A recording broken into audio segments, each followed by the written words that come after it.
I love this concept of non-negotiables. And really, if you think about it, it's the quality of your life, all summed up. What is it that you make non-negotiable? Or is everything a give and take? It's funny, the old me was definitely taught and practiced you meet everything halfway, right? Give in. That's the polite thing to do. That's the way to ease and flow, right? Conflict resolution skills, all these things that I've been trained to do. Here's the thing, it's just not true. It's just not true in the bigger sense. You have to have your own non-negotiables, right? One of my favorite quotes from 20 is, never settle, always soar. 4 simple words. And there can be some give and take, right? There can be some, but where do you draw the line, right? Where do you draw that line? For me,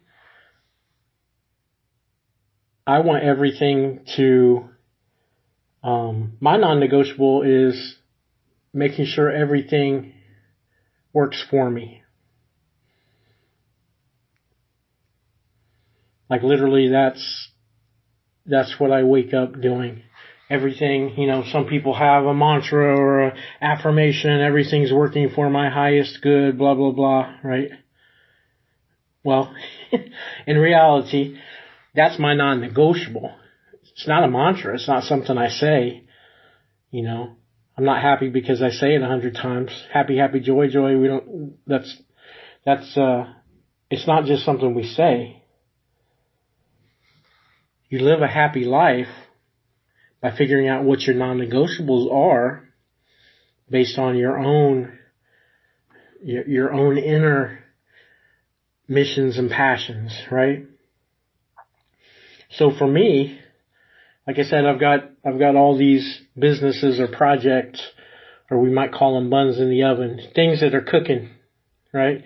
Things that are cooking up on the back burners all the time. But like 20 said, it's because it's what I do, right? Like what else would I do? The eagle in me is always finding projects and in making things work for my life. Somehow they turn into businesses in a natural way, not in a forced way, because as soon as some force or something, as soon as it starts feeling like work, it goes to the back burner. I don't keep my attention there. To me, it's about flow, right? So that's my non-negotiable. And that's how I've set up my life. And that's why happiness has become a natural state. Not I'm happy, I'm happy, I'm happy, I'm happy. I don't have to talk myself into happiness. I return to that state because of my non-negotiables, because of the things I choose to do. One of the most interesting and eye-opening parts of really getting into Neville Goddard and the law of assumption and those things compared to the law of attraction is the fact that in the law of attraction, we're taught thoughts become things, right? Thoughts become things. And in a way, it's true. But in a way, thoughts are just another middle. Because imagination creates, right? But the states you're in is what produces the thoughts. That's life-changing. If you can get that, it's life-changing. And you'll never change your thoughts until you change your state. You can change them, you could try to force feed yourself that. You can try to force it. Sometimes the sometimes you're able to use your will to do that, but not in the long term. It's not the state you return to, because you never change your state. Right? If you're angry, you can talk yourself into calming down for a little while, but if you've never dealt with the anger, you're going to return to that state. If you're an angry person, right? You need to change your state. If you feel like a victim, you can go through the process and over the course of some time, calm it down a little bit, but you're always looking underneath for that victim, that thing that proves that your state is right. Change your state, change your life. So that's my non-negotiables. And that's what I leave you with today. I agree 100% with 20. It's about non-negotiables. That's how you get your life in order. And it seems like it's not. It seems like it would be to give in, but there's a great story Neville tells about his teacher named Abdullah, who slammed the door. Slammed the door because he was giving in. He had giving partial things, giving into partial things that he really wants, not his true desire. That's what we do all the time. We muddle in the middle, but we win in the end. So that's my challenge for you today.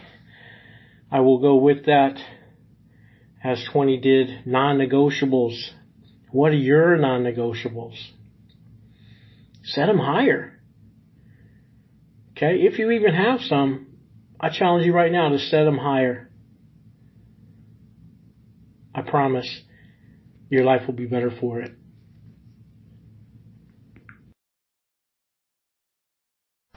Alrighty, so for Tony Doyle, the 26th of January, let's dive in. A friend of mine recently shared with me what he said was from the presidential inaugurational speech or prayer or something. I don't know. I don't keep track. I just found out that Joe Biden was the vice president for 2 terms. I seriously have that little interest in politics. So, there was a comment made about walking in someone else's shoes. And Rob told me that he found it, did some research, and it seems as though it came from a Native American thing about walking a mile in someone else's moccasins. And I wrote back to him and I said, there's some really cool stuff about that, because you can look at how someone walks. You can walk a mile in their moccasins.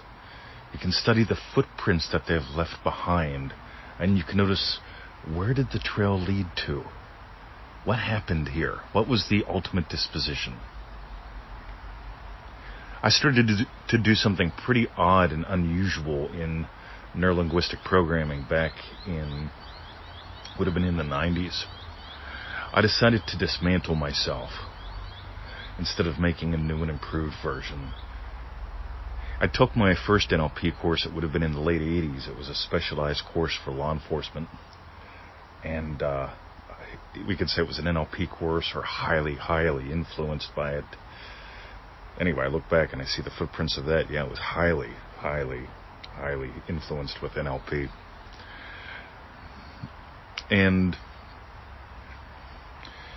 when I look at that, when I go way back to then, and then looking into Tony Robbins, then of course, let's just go to the founder, Bandler, so on and so forth.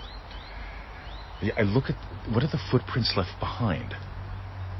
I get that there are footprints left behind if you just want to make a new and improved you.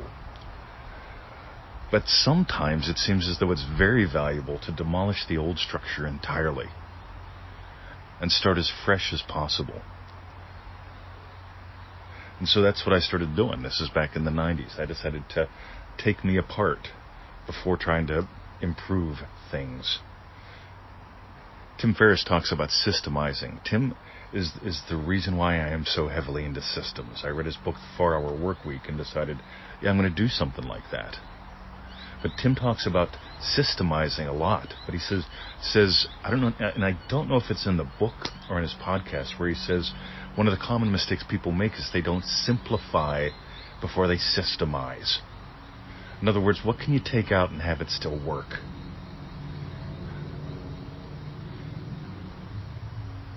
I once bought a used car, and on the used car there was a dashboard Jesus, and there was one of those pine air fresheners hanging from the mirror.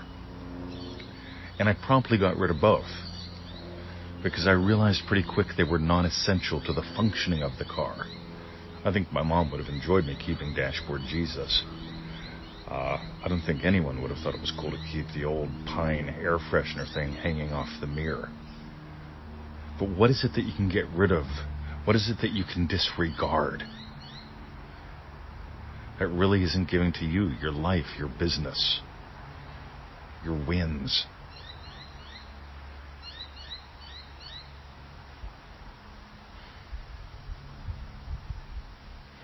I trimmed my hair today. I'm growing rock star hair. I didn't have hair for a couple years. I started going to a place called Watermark, and I was swimming there. I thought I was inventing a swimming system, but instead I was exploring movement in some very fascinating ways in the water. And the water at Watermark sucked, just to be blunt. It was horrible. And I know there were state regulations that they had to maintain it within, but it ruined my hair, so I started shaving my head. I became voluntarily bald for a couple years.